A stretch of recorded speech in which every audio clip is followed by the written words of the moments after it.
Nobody can deny that McDonald's is the king of fast food, but its reign is being threatened by a series of critical challenges in 2024.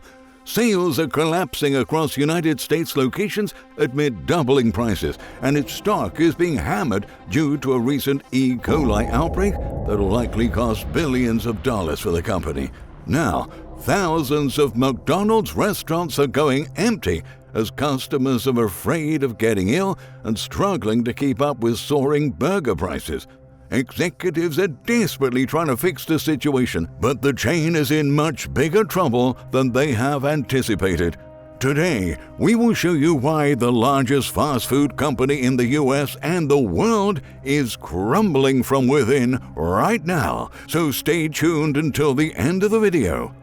McDonald's is not only the master of the art and science of quick service restaurants, but also the biggest name in the business. But not even great companies can thrive forever. Eventually, some of the things that once made a company great can become major liabilities, and that's what McDonald's is facing in 2024. For decades, the fast food titan has been ahead of its rivals by offering the best prices in the industry. But that's no longer the case. In fact, one of the most common complaints amongst customers is that McDonald's is no longer a cheap food option. Over the past 3 years, some items on its so-called dollar menu have seen prices spike by 400% and now are being sold for $5 or more. In recent months, the industry giant has been under fire for hiking prices too fast and losing revenue because of sluggish sales growth. U.S. CEO and President Joe Erlinger admitted that price increases have been contributing to lower consumer demand, but vowed to solve the problem over time. He said consumers still recognize us as the value leader versus our key competitors. It's clear that our value leadership gap has recently shrunk. We are working to fix that with pace. Mitchell Taylor, a partner at Simon Kucher who specializes in consumer goods and retail practice, said the bottom line of the company is not in negative territory yet. If you bring that back to same-store growth or growth before price, they're actually in decline. Effectively, they're protecting revenue with price, which likewise is pushing customers away and reducing demand, he explained. It's a tactic that they can't use anymore. Taylor said the United States market is experiencing particularly extreme challenges. In the United States 5 years ago, he added, a McDonald's meal would be under $10. Now people are paying upward of $20 for a Big Mac large meal. He added, I think it's gotten to the point where it's too far, and they've hit a nerve with local customers. On X, a chart shared by the Kobesi letter shows that McDonald's prices have indeed gone up by 100%. The post reads, price inflation at every fast food restaurant in the U.S. has far exceeded CPI inflation since 2014. Prices at McDonald's have doubled since 2014, while official inflation data shows just 31% inflation. Traditionally, fast food was considered to be a cheap food option. Now, feeding a family for one meal at a fast food restaurant costs more than $50 in many cases. Fast food is officially expensive. Moreover, Yahoo Finance reported that over the past year alone, prices of some items have gone up by 28%. Gary Mortimer, professor of marketing and consumer behavior at the QUT Business School, said that not only McDonald's but the entire fast food industry is now facing a perfect storm. The increasing cost of living is impacting American families and reducing their spending every week in that sector, he argued. On top of that, you've got the supply side. They're also faced with increasing wage and operational costs. However, these factors alone do not explain why McDonald's prices have risen so rapidly, and executives are well aware that they can no longer put the blame on inflation. As they desperately try to turn things around, they've introduced promotions and a $5 meal to attract customers back.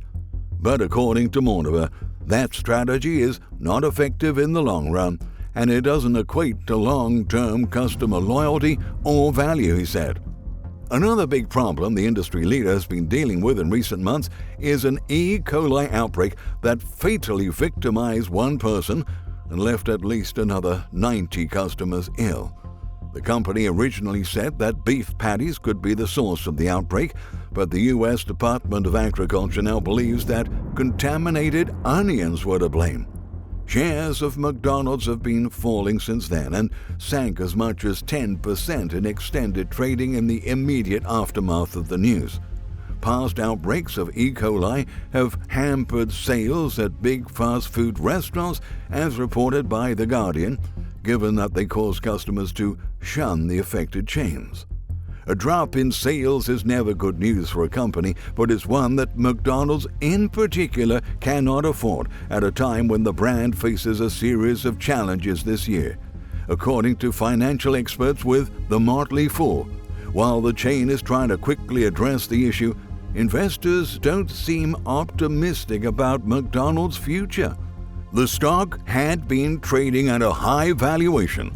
Shareholders are very concerned about its growth perspective. There is no shortage of reasons for the market to be bearish on this blue chip stock right now, the experts wrote.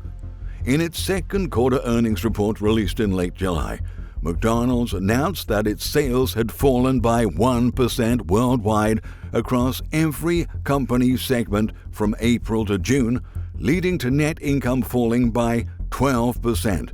It was the first decline since 2020, when the COVID pandemic forced the company to close its doors.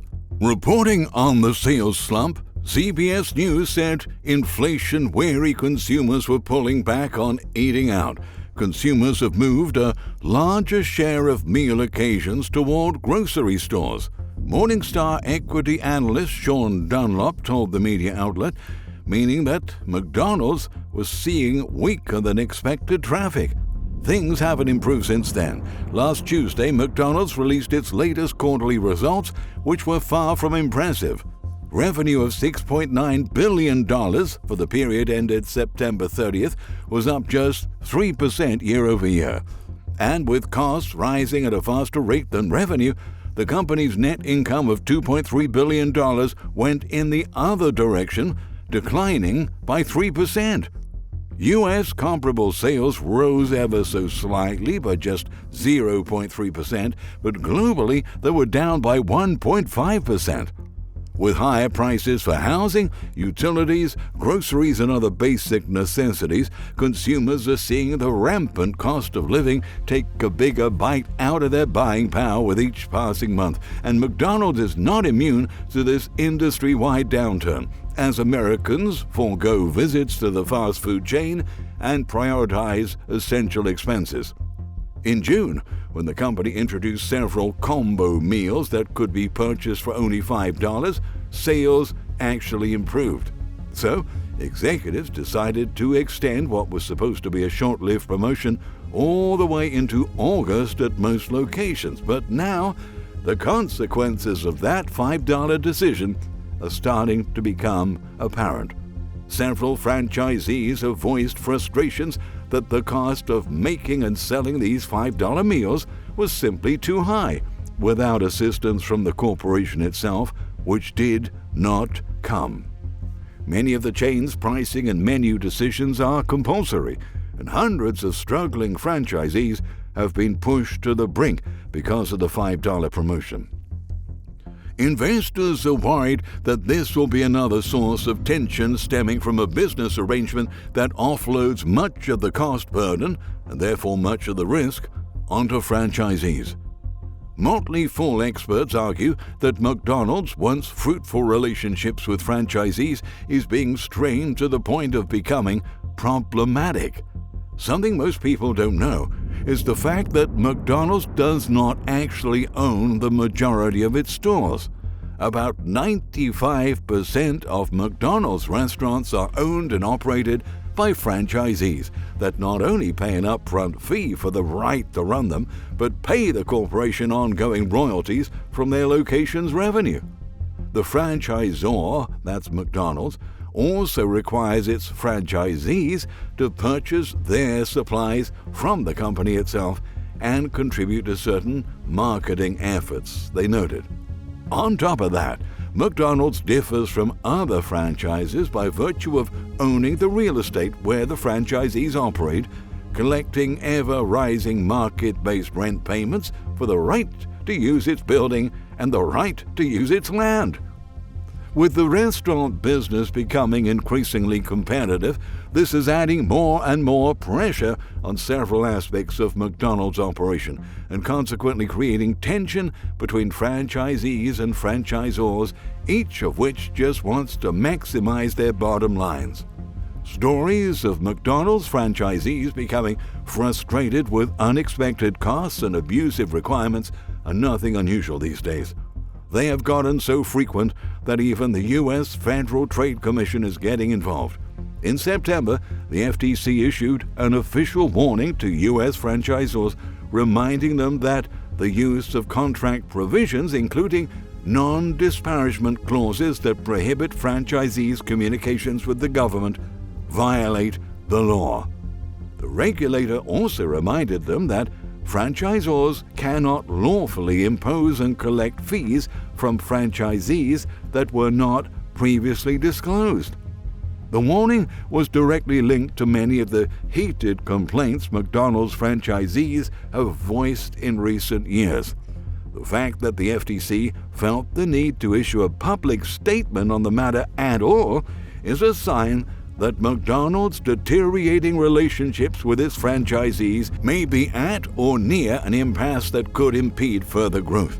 Franchisees are not going to take on above-average risk for below-average returns on their investment after all, the experts pointed out. Furthermore, broader cultural shifts are also leaving McDonald's struggling to stay relevant, as explained financial expert Kate Ng during an interview with The Independent. For one thing, health consciousness is ramped up among consumers, and that's tricky for a brand which for decades has been a byword for junk food. And even if you did want something quick and dirty, there are so many more competitors in the fast food game now, she said. For Generation Z and Generation Alpha, where they are seen eating is increasingly important for social media, and a hastily thrown together Big Mac just doesn't look aspirational enough for Instagram compared to a fried chicken burger stacked to the high heavens. Red flags are waving for McDonald's, and increasingly so. The way it's been handling its business is evolving into a tangible liability, not only for investors, but for its future in the industry. Thank you very much for watching.